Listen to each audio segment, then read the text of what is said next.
They told you that facing your shadow would make you whole.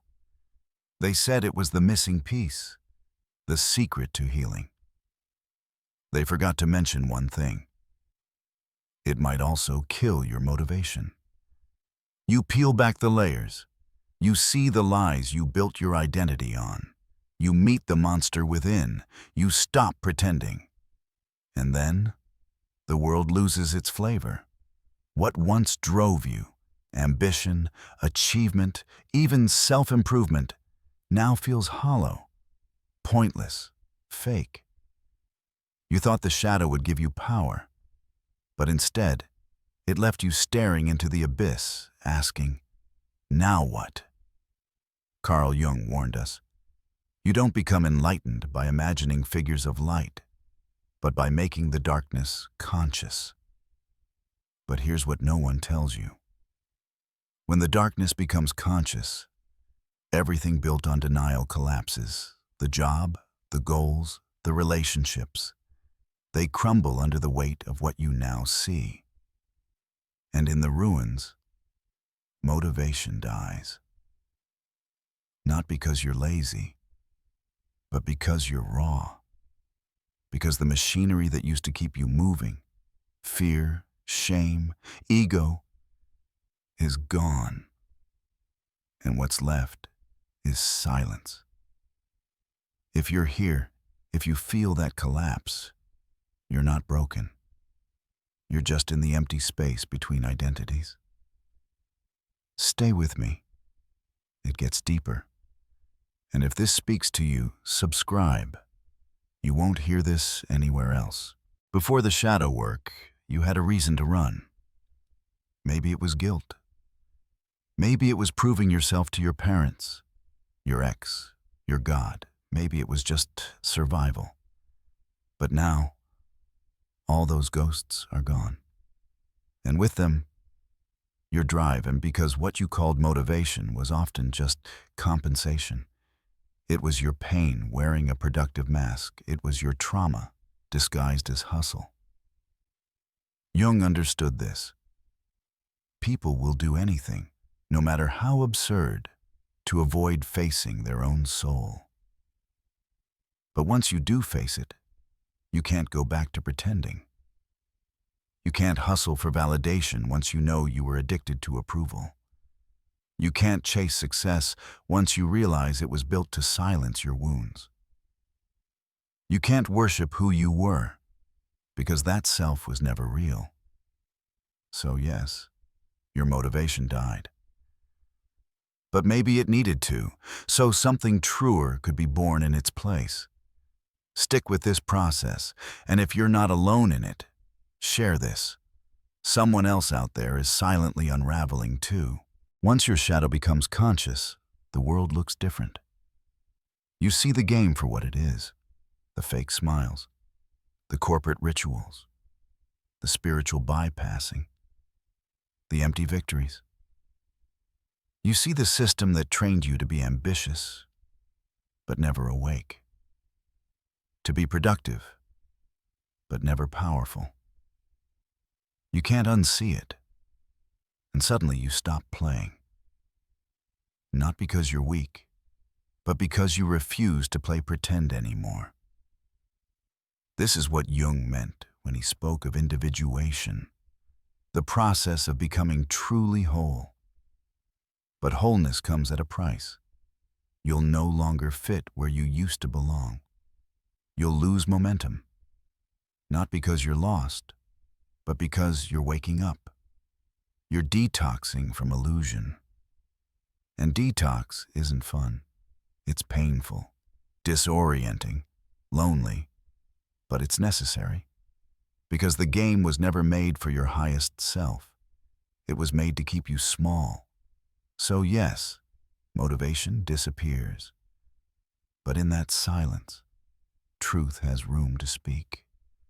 And if this is the voice you've been waiting for, let it guide you forward. You don't have to return to the lie. Before the shadow, you believed that you had to earn your worth. So you performed, smiled on command, achieved, posted, achieved more. all to keep the story alive. I am enough because I do enough. But when you meet your shadow, that story dies. You see how much of your identity was built on doing, not being. And once you see that, motivation crashes. Because the scoreboard is gone. The crowd is silent, and the applause, it doesn't mean anything anymore. This is the paradox. The more aware you become, the less you're motivated by external rewards. But if you haven't yet built internal meaning, you feel nothing. Not drive, not clarity, just stillness. And that stillness can feel like death. But maybe that's the death you need. The death of the performing self. So the real self, the one who doesn't need applause, can rise. Stay with the silence. It's where truth begins. Your ego doesn't want transformation. It wants survival, control, familiarity. So when you do shadow work and start questioning everything, your ego panics. And suddenly you feel unmotivated, lost, maybe even depressed. Not because your soul is broken, but because your ego is losing control. Jung believed that confronting the shadow wasn't just therapeutic, it was dangerous. It shook the foundations of who you think you are. So when you stop reacting, stop chasing, stop proving, the ego screams, do something, get busy, be someone again. But doing isn't becoming. And becoming requires death. The death of false certainty. So if your ego is screaming right now, that's a good sign. It means the real you is waking up. Keep going. Let the scream fade. Let the silence grow stronger than the noise. And if this resonates, subscribe. This channel exists for those who refuse to go back to sleep. You are not lazy. You are not lost. You are not broken. You are rebuilding. You've dismantled the machinery that once made you run. That's not failure. That's revolution. But most people mistake this stage for failure. Why? Because in a society obsessed with speed, stillness looks like death. But Jung taught that the psyche needs integration, not escape, not stimulation, integration. You're learning how to move without punishment, to build without proving, to live without lying. That takes time, patience, courage. And yes, motivation might feel absent. But it's not gone. It's incubating. Soon a new kind of fire will rise, one that doesn't burn from fear, but from truth. Be patient. Your stillness is not the end. It's the space between versions of you. This is the most dangerous moment. You've seen the shadow. You've dropped the mask. You've stopped running on guilt and fear. And now, you feel nothing. This is where most people quit. They go back to the noise, the productivity, the illusion. They say, "This isn't working. I felt better before." Of course you did. You were asleep. Now you're awake and raw. But Jung warned, there is no coming to consciousness without pain. This pain is proof that something real is shifting inside you. So don't numb it. Don't run. Sit with it. Listen to it. On the other side of this silence is a voice that isn't borrowed. It's yours. There is no returning to who you were. The moment you faced the shadow, truly faced it, the bridge to your old life collapsed. That life ran on fear, performance, identity. It made sense only if you never questioned it. Now you do. And even if you wanted to go back, your soul won't let you. So stop trying to reattach to systems that no longer fit. Stop trying to find motivation in things your deeper self already rejected. You're not broken. You're being rebuilt. And part of that rebuilding is this: you must burn the bridge back. The path ahead won't give you the same comforts. It will ask more from you. But it will give more too, something far deeper than validation. It will give you direction, clarity, sovereignty, but only if you commit. This middle ground, half awake, half numb, is hell. So choose. Not the comfort of the old self, but the fire of the new one. Subscribe if you need a place to stand during the burning. You're not alone in this. When your false motivations die, the silence that follows is brutal. You look for noise to fill it, for goals to chase, for meaning to inject. But what if the silence isn't punishment, but invitation? Carl Jung spoke of the unconscious as a well of forgotten truth. And truth doesn't shout, it whispers. But to hear it, you must go still. Not just externally, but inwardly. That stillness is terrifying at first. You'll feel like you're wasting time, failing, falling behind. But eventually, something changes. The silence becomes sacred.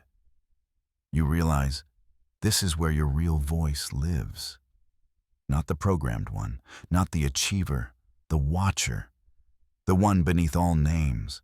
And from that voice, not fear, not guilt, but clarity begins to form. That is your new motivation, not reaction, but revelation. And once that fire lights, it doesn't burn out. It becomes your center. Most people run on what I call dirty fire. It's ambition rooted in insecurity, growth driven by shame, success built on fear of being nothing. It works for a while, until you face your shadow, and that dirty fire dies. Now you have two options. Panic and try to reignite the old fire. Wait for the new one. The second path takes longer. It burns slower, but it's pure. Carl Jung said, "Until you make the unconscious conscious, it will direct your life, and you will call it fate. Once you make it conscious, you no longer need to run. You walk, you build, you choose. You no longer chase approval. You act from alignment. You no longer prove your worth. You express your being. That's clean fire. And it's coming for you. Stay with the process. At first, shadow work breaks you, but eventually, it builds you. Pain doesn't disappear, but it changes. It becomes power, not the power to dominate others, but to dominate yourself. To stay calm in chaos. To act without seeking applause. To suffer without abandoning your truth. This is what Jung meant when he wrote about holding the tension of the opposites. You're no longer ruled by one side of you. You can feel desire and still delay gratification. You can feel fear and still move forward. You can feel empty and still create meaning. That is the true reward of shadow work. Not motivation that pushes from behind, but conviction that pulls from within. This kind of power is rare, sacred, untouchable, and it starts with the decision to face what most never will. Before shadow work, you were addicted to the world, to praise, to roles, to rhythm. But when you confront the darkness, you realize you need to build a self that doesn't rely on the world to exist. This self doesn't rise because of applause. It rises because it must, because truth demands it. Carl Jung didn't want you to become acceptable. He wanted you to become individuated, a self so whole that the world couldn't shape it. This self doesn't chase motivation. It doesn't need a reason to act. It acts because it is aligned. You're not just healing. You're constructing a sovereign being. And yes, that will alienate you. But it will also liberate you. Because the only self that can't be controlled is the one who doesn't need permission to exist. The goal is not to defeat the shadow. The goal is to integrate it, to walk with it, to learn from it, to let it sharpen you. Carl Jung didn't see the shadow as evil. He saw it as unlived life. The anger you buried, the desire you repressed, the power you gave away, it all lives there. And once you face it, you don't become weaker. You become whole. Motivation returns, but it's different, quieter, deeper, rooted in clarity, not chaos. You're no longer chasing meaning. You are meaning, expressed. You're no longer trying to fix yourself. You're honoring yourself fully. That is integration. And once you reach it, you don't need constant motivation. You move from center, not survival. Here's where you arrive. You're no longer pretending, no longer performing, no longer chasing. You're no longer afraid of stillness. You've walked through the death of false fire. You've watched the mask fall. And now, you're building something real. This man, the one who moves without needing applause, he's dangerous. Not because he harms, but because he can't be manipulated. Not by guilt, not by shame, not by false promises. He moves from within. That's the man you've been becoming all along. This was never about motivation. It was about liberation. And if you're still here, you know what to do. Subscribe. Because this journey doesn't end here. It's just beginning.